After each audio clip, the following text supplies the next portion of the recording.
En el acta de la Declaración de la Independencia, las primeras palabras dicen: invocando al Eterno que preside el universo.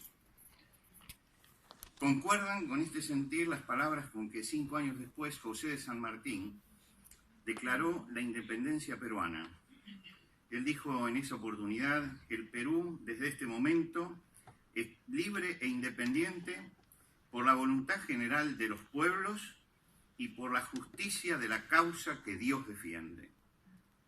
También en el preámbulo de la Constitución Nacional comienza invocando la protección de Dios, fuente de toda razón y justicia, y somos todos nosotros testigos de que la mayoría de las autoridades que asumen los 3 poderes del Estado juran invocando los santos evangelios.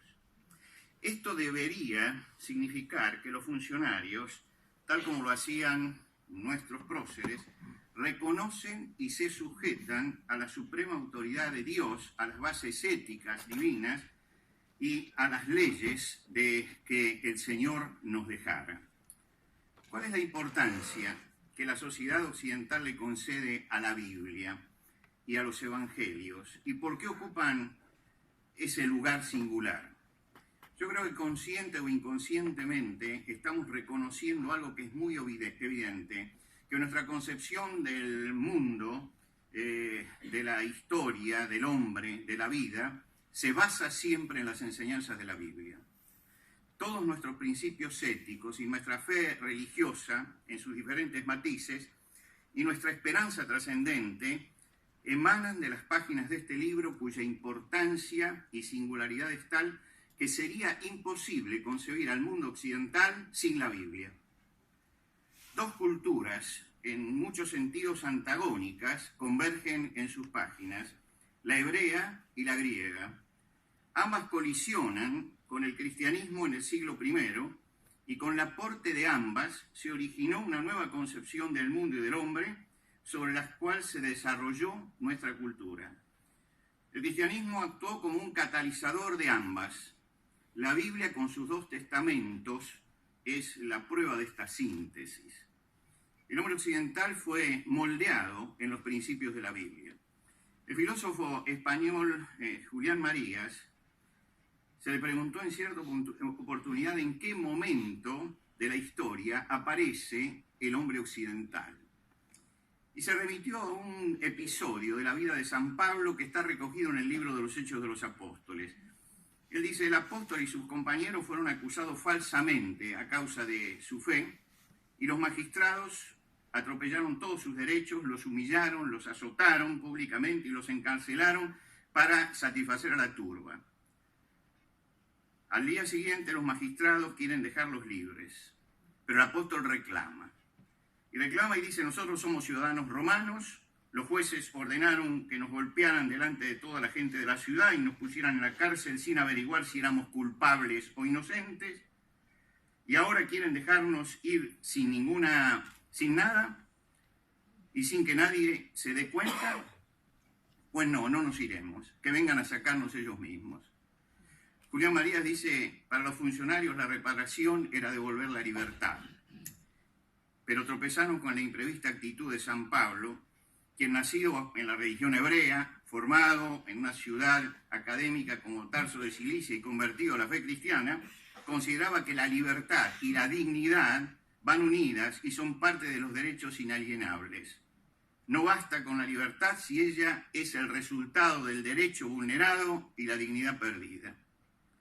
Ese hombre solo frente al poder, que se levanta para desafiar a la corrupción y exigir justicia y dignidad, lo hace porque sabe que cada ser humano es la imagen de Dios y merece ser respetado como tal, y que toda autoridad debe someterse a la ley superior de Dios. Este hombre que une fe y razón en la búsqueda de una libertad digna es el arquetipo del espíritu de Occidente. Esta concepción del hombre y de la historia que ha regido el mundo occidental se origina y se desarrolla a través de la Biblia. Bueno, nosotros estamos viviendo algo más que una etapa de cambios progresivos.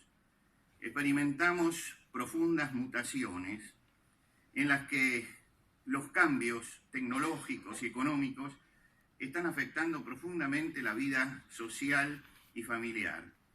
Modifican nuestras costumbres, alteran nuestro estilo de vida, abren nuevos interrogantes éticos e intentan modificar hasta las concepciones religiosas.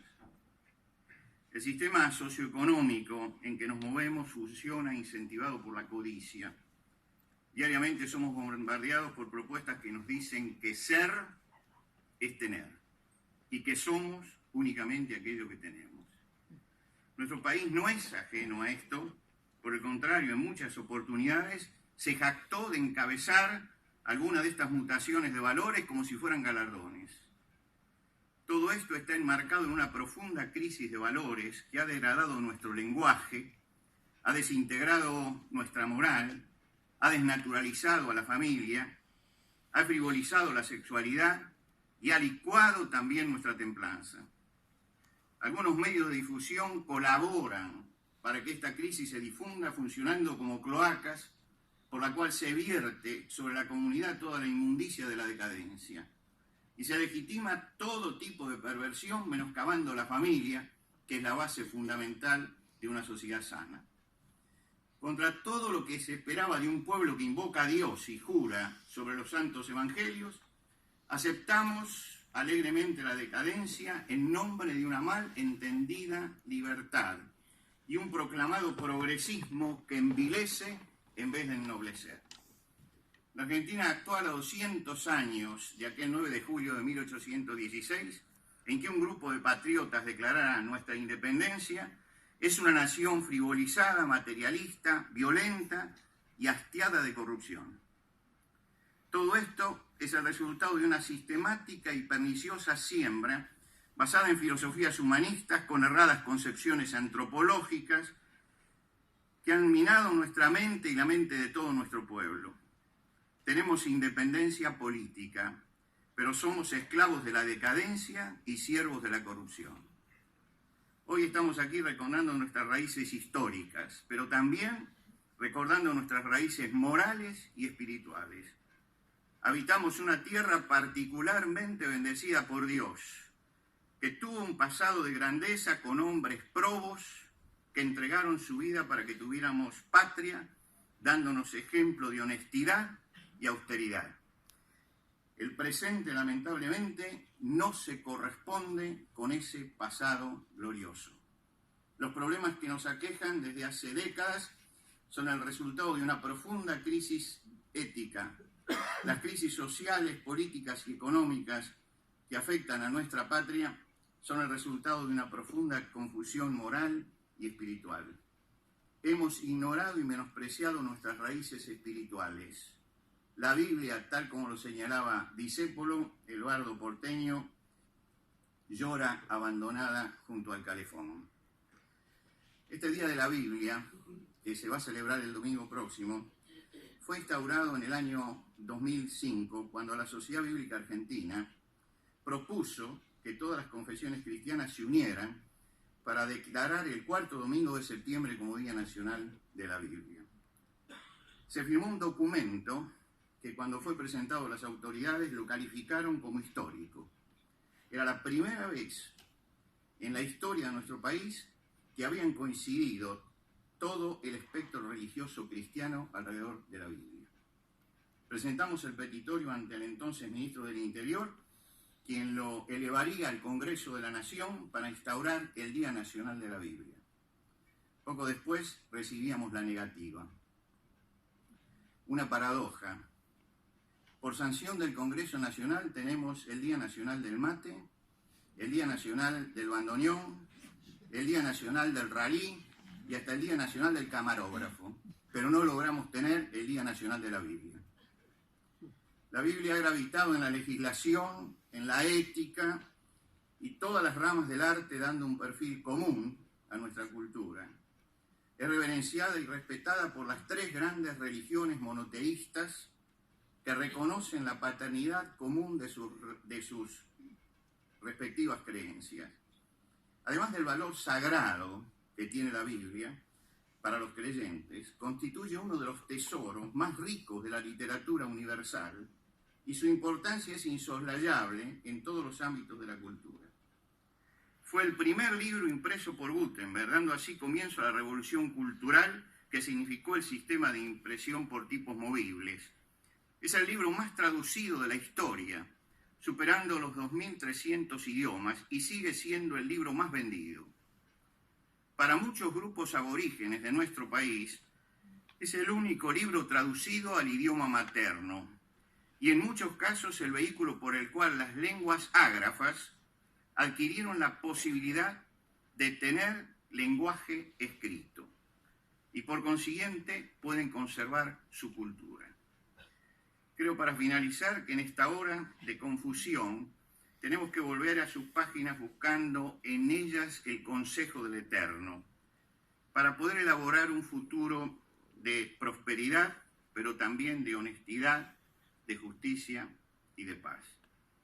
Quiero terminar con las palabras con que Jorge Luis Borges celebró el sesquicentenario de nuestra independencia, y que creo que son pertinentes 50 años después, para que la recordemos en este lugar y en este día.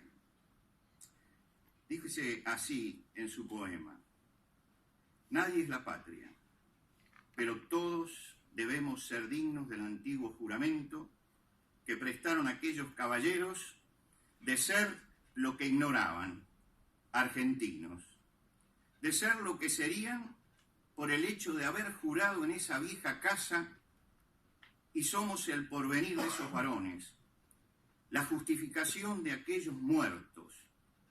Nuestro deber es la gloriosa carga que a nuestra sombra legan esas sombras que debemos salvar. Nadie es la patria, pero todos lo somos. Arda en mi pecho y en el vuestro incesante ese límpido fuego misterioso. Muchas gracias.